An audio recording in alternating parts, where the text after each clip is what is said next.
This is the show that helps you know what to quit, what to keep, and what to question. Welcome to the QuitCast. Hi, everybody, and welcome to the QuitCast. Today we are talking about harmony, the strength of harmony, and what it looks like in our writing. And if we have it, how do we apply it? And if we don't have it, what is it? What even is harmony? Let's start off talking to Terry and Becca about what harmony as a strength looks like. And then we have three authors on our author talk show who are phenomenal harmony writers. And I can't wait for you to hear them. So without further ado, take it away, Terry and Becca. Harmony. Well, let's talk about harmony today. When I think of harmony, I think of people that like to reach consensus. They like to see, they like to eliminate conflict. They like people to get along. That doesn't necessarily mean that they're afraid of conflict, but when conflict is present, they seek to eliminate it. And they often do that by helping people find commonality or points that they have together instead of what makes them different. And they want to reach consensus, and they're very good at that. Very cool and calm in a lot of situations where other people lose their tempers or lose their my son has high harmony, and when things get heated, he just seems, there's an aura that seems to just come out of him and appear, and it exudes. And I think that's harmony for sure. Yeah, calm is definitely the word for harmony people. And some of that is because the way we describe harmony is the emotional thermostat, where it wants to keep the feelings or the emotions in between a certain level and not go above and not go below those places. And that's where they feel the most comfortable. And as we'll point out in the author talk show, it isn't necessarily because of anyone else's emotion, because you can have harmony without empathy, and then it's not about anyone's emotion at all. It's about effective and quick and almost efficiency on some level, right? It's like, when is your house operating at its most efficient temperature? When the thermostat can hold it to the temperature that it's at, and then you spend less money going up and then having to cool it down, or going down and then having to heat it up. And if you ever talk to anyone who knows anything about house heating, you know that the most expensive thing you can do for your heat is to turn it down at night. Like, it doesn't actually save you money to turn your heat down at night, because you have to spend so much more money heating your house to the higher level. So if you turn it down by 1 or 2 degrees, that's fine. But if you turn your house down 5 degrees, let's say, at night, because you're trying to save money, it's actually more expensive for you to heat it back up the 5 degrees, because of how much your heater has to run to compensate for all of that coldness. So harmony is very similar in terms of emotions. It is the most emotionally efficient way to operate if you stay within this range. Efficiency, yeah, absolutely.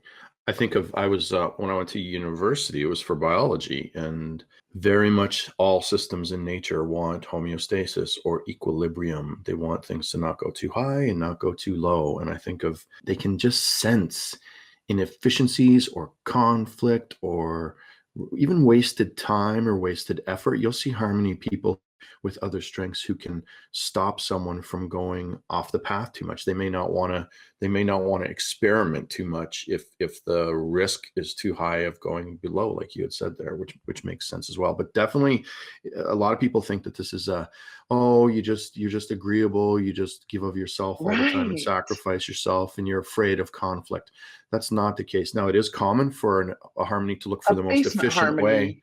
Yeah, and also efficient harmony looks for the quickest way to get consensus or to get agreement. Right. And often it's to say, okay, just put me out of this, then I'll go without. Right. And that's why they do it. But it doesn't do it because they're pushovers or they're weak-minded or anything like that. No, I think it's so important to acknowledge that there's a lot of benefit in sacrifice, because someone has to sacrifice. And I think the harmony is subconsciously thinking, well, we could fight about this for 10 hours and end up in the same place that we're going to end up anyway, or I could just sacrifice my own desire in the moment for whatever it is, right? And then, come to consensus quicker. And so they're much faster at that level of personal sacrifice, which I think is really important because that seems weak to people who need to get their own way all the time. Right. So to me, it's incredibly strong. The person who can sacrifice their own desires so that someone else can be happy, that's a kind of strength that most of us don't have because we're too self-centered. Like, and that's not to say, it's not to put anyone down who doesn't have harmony, because I don't have harmony. So Right. this is not my innate state either. But when you have the capacity and the desire to make things be so positive and so efficient and effective for other people that you're willing to forego your own will, that's amazing. Like, to me, that's huge amount of strength. Right. And harmony people would see it as that as well. I think that Yeah. often if a harmony person sees what they've done, they'll know that deep down when what you just said resonates with them.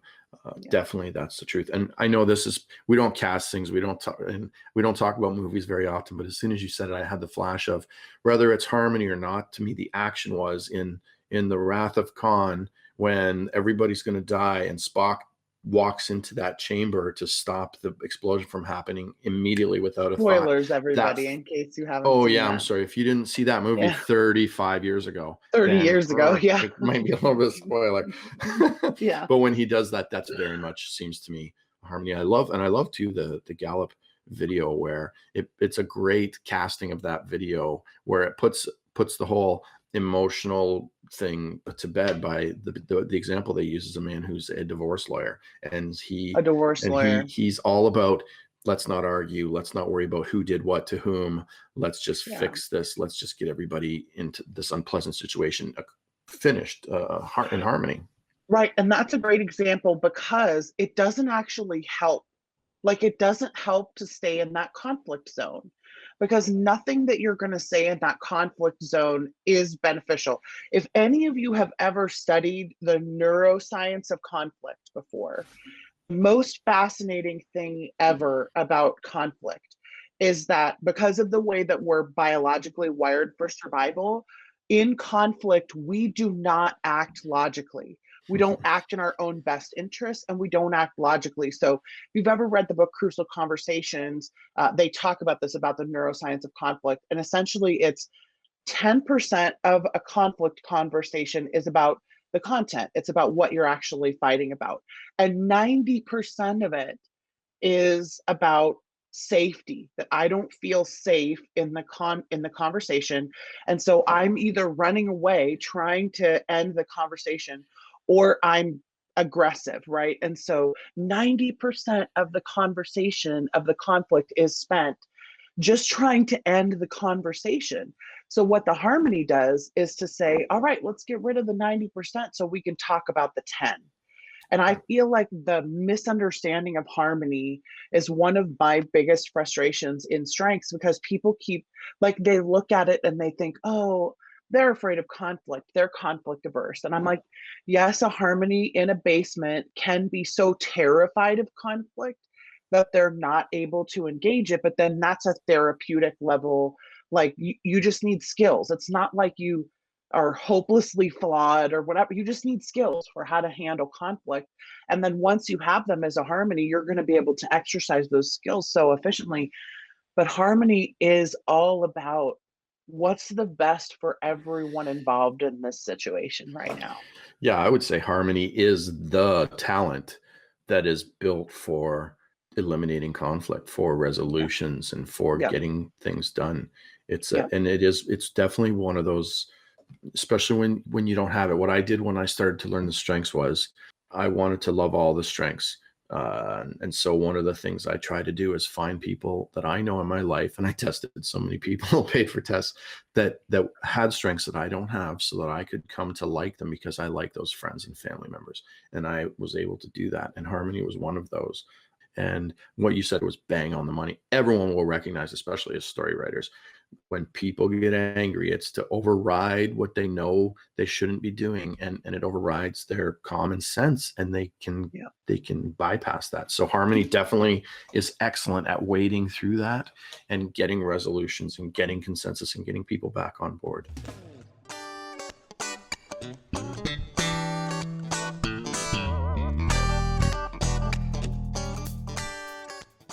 Hi, everyone, and hi, Harmony. Hello, hi, Harmony. That's what I mean.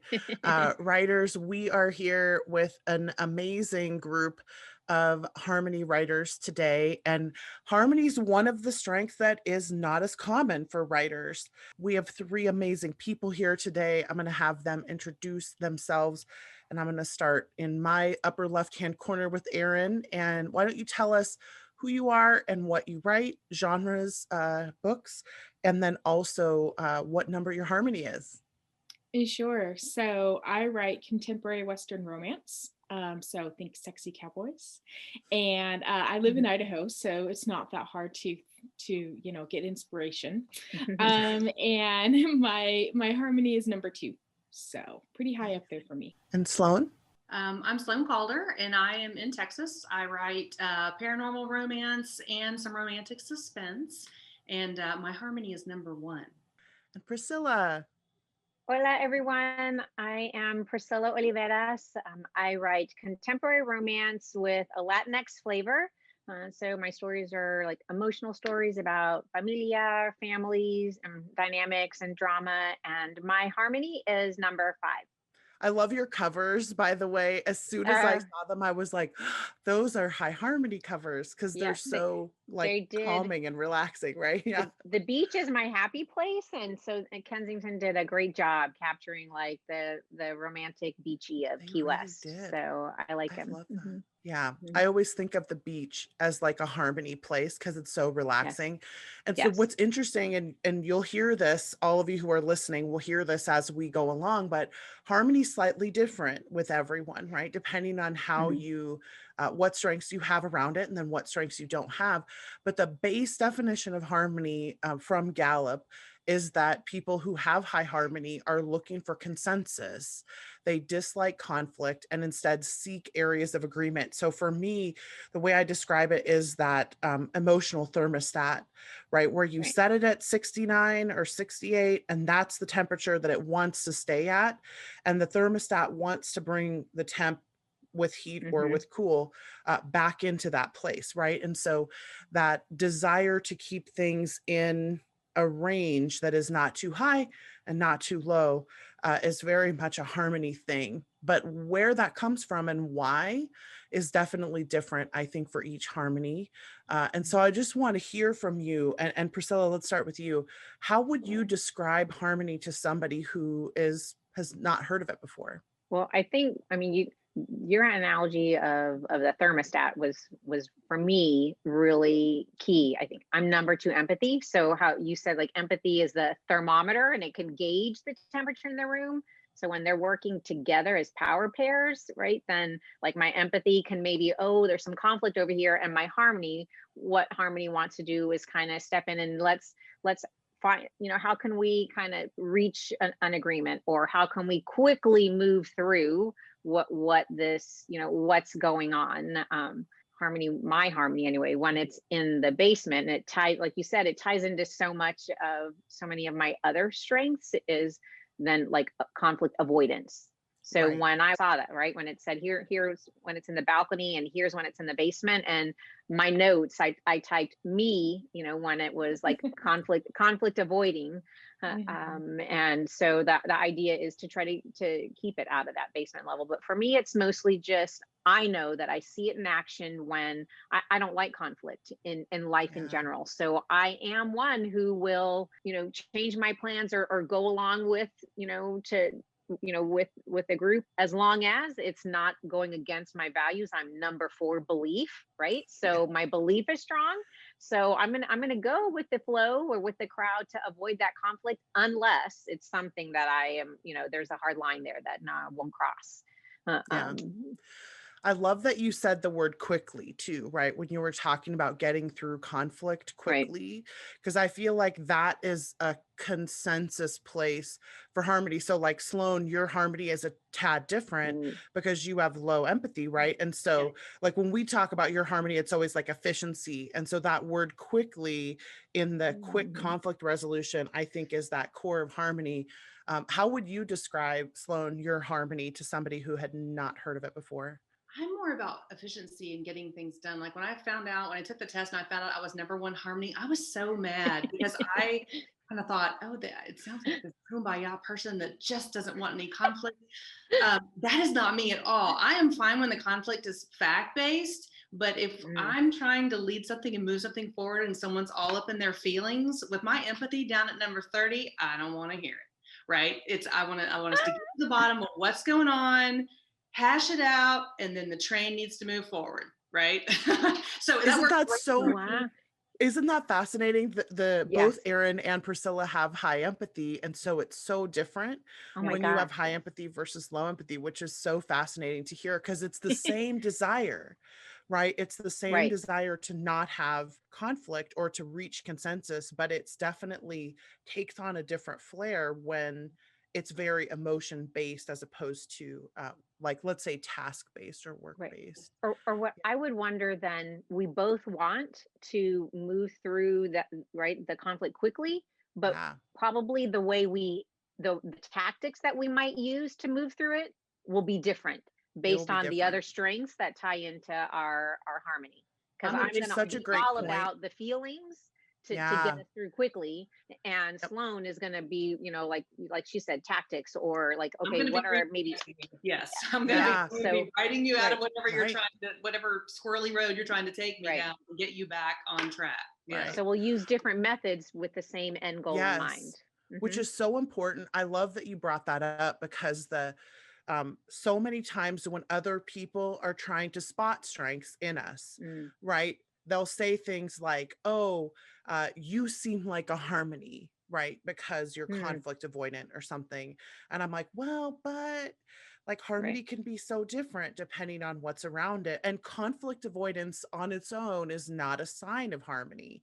Like there has to be all of the other pieces of harmony in addition to just that conflict avoidance. So there are a lot of people who are high strategic who are conflict avoidant, like me, who are 34 harmony, right? So like that's not it's definitely not unilateral, but I love that you brought that up. Erin, what about you? How would you describe your harmony to someone who doesn't know what it is? It's interesting because that would actually be my husband. That's fascinating that you're so low in harmony, because that's my husband's lowest strength, is harmony. He's 34. And so we have an interesting time discussing things at times, because he does not avoid conflict. It doesn't bother him in the slightest. And I'm like, do we have to fight? But I don't like to fight. When I was a kid, I was my mother called me her little peacemaker. There were 5 of us kids in the family, and 2 girls and 3 boys, and they brokered all arguments with their fists, and I would get throw myself between them, and I couldn't stand the fighting. I hated it, and it really was hard for me because I'm high empathy also, and a lot of the relationship stuff I rank really quite high on. And so I found that I work actually really well with people who that's a weakness of theirs, because I'm able to be the yin to the yang, right? And but for somebody who loves conflict and arguing and things, I'm just like, we could, and I'm always looking for ways to let's talk about something that we actually have in common, and I have very different political beliefs from my parents, opposite ends of the spectrum. And so I'm constantly trying to find, we may not agree on virtually anything, but there's this one thing that we both agree on. So I'm always finding that one thing that we can talk about without tempers flaring anyway. And I didn't know that's such a consensus thing. Yeah, I love that. Like harmony has a diplomatic edge to it as well, I think, especially when it's paired with other strengths that are purple. It's very much like, all right, like Sloane said, like, let's cut through this and let's get to where we really have in common so we can move forward. And I love that thought, or that idea of harmony being that diplomacy, like that desire for us to see where we have in common. As a high connectedness person, I love that. I love that about harmony. So prior to writing, I led a lot of cross-functional teams when I was a I was in marketing for a long time and ran products, and I had people from manufacturing and all these different departments. Right. And we really got a lot of things done. So in that part of my life, it's worked well. Harmony's been, I find as a harmony, I write certain things better than others. And with low empathy, I'm always worried about the emotional arc and I have to really go through it, you know? No, the just making the progress, that's so satisfying to me. But the wanting to move forward efficiently is definitely harmony. Yep. Yeah.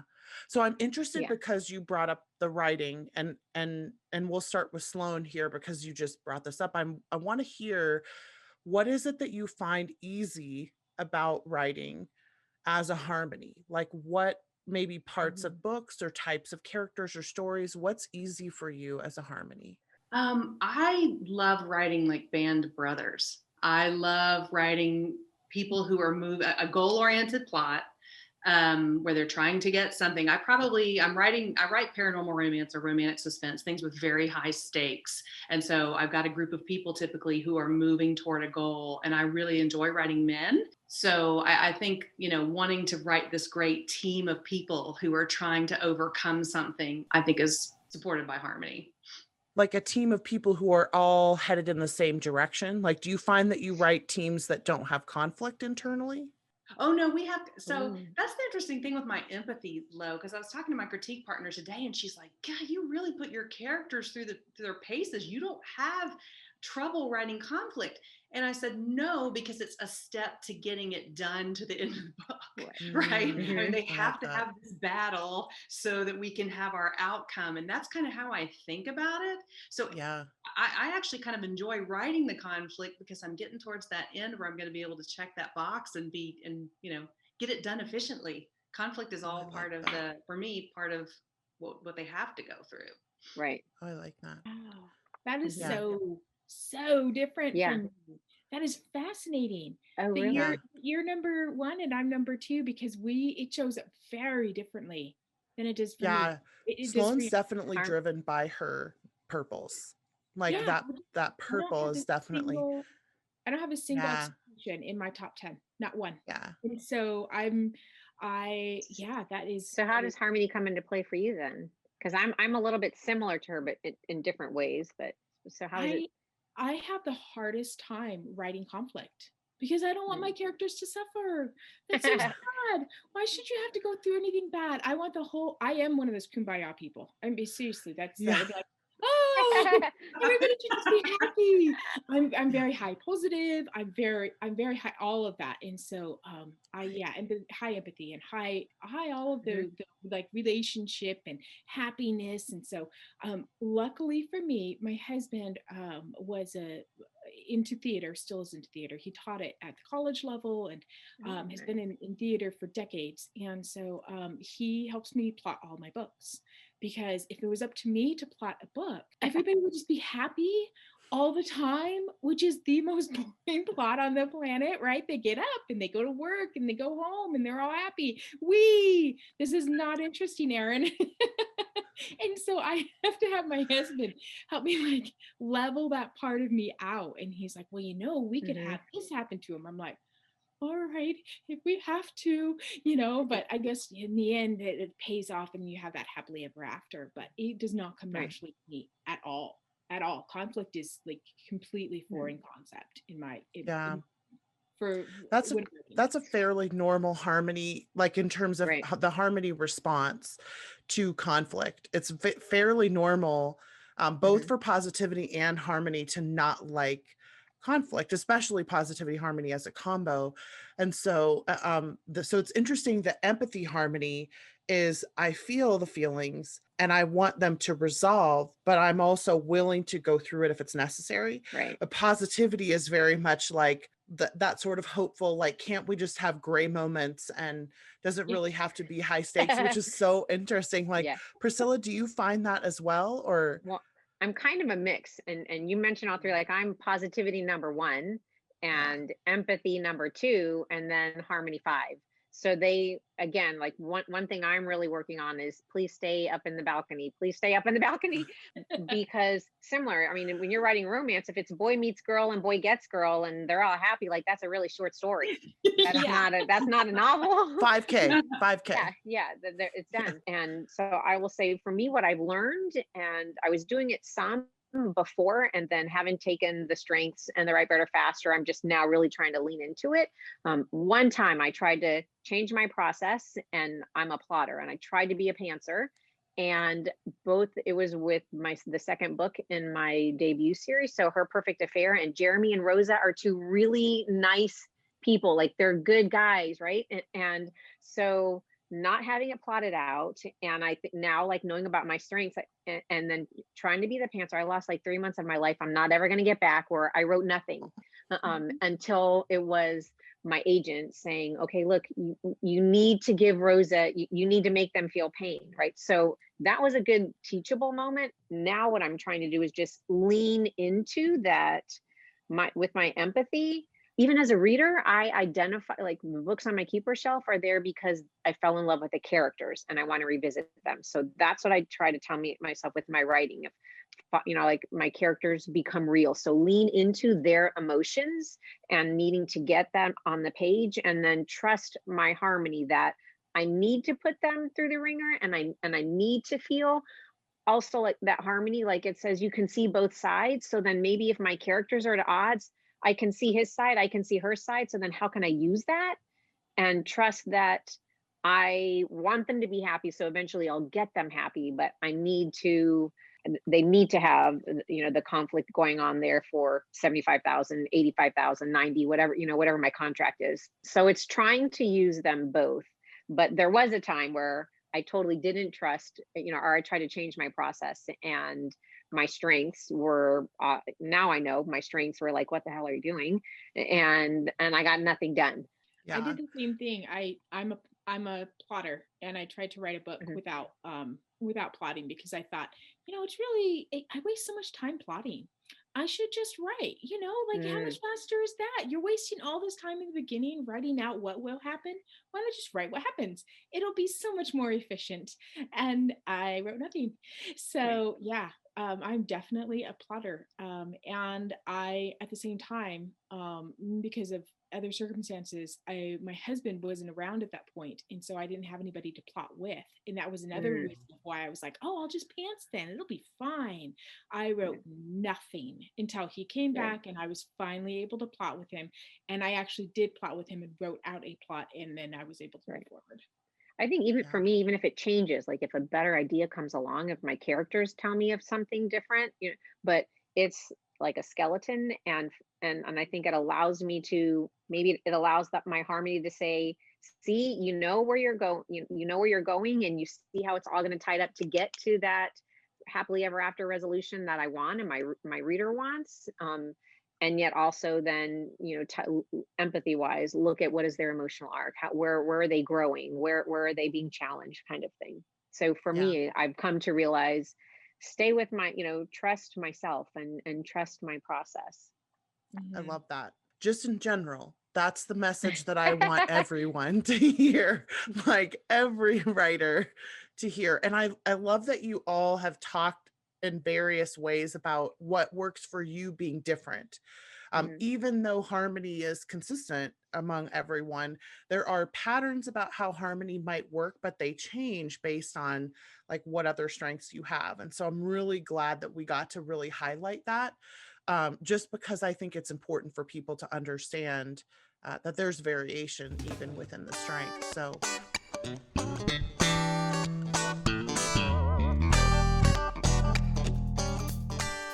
because harmony is less common than some of the other strengths, you won't see it quite as often in the writing community, but it is more common in the world at large. So inside the writing community, it's in the bottom half of strength occurrence, but in the world at large, it's in the top.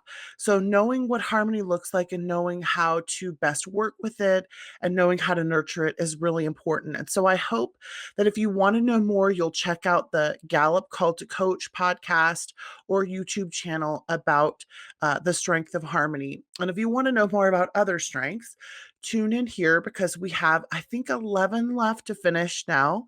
And we are going to release them as quickly as we can get them recorded. My goal is to get them all done before the end of the school year. And so I hope that you will join us on the next Quitcast. If you're interested in more, you want to go deeper, you want to learn more about how to be a great writer, how to write better, faster, please check out our Patreon, and there will be a link in the comments. And otherwise, I hope you enjoy other strength videos, and we will see you in the next Quitcast. Bye, everybody.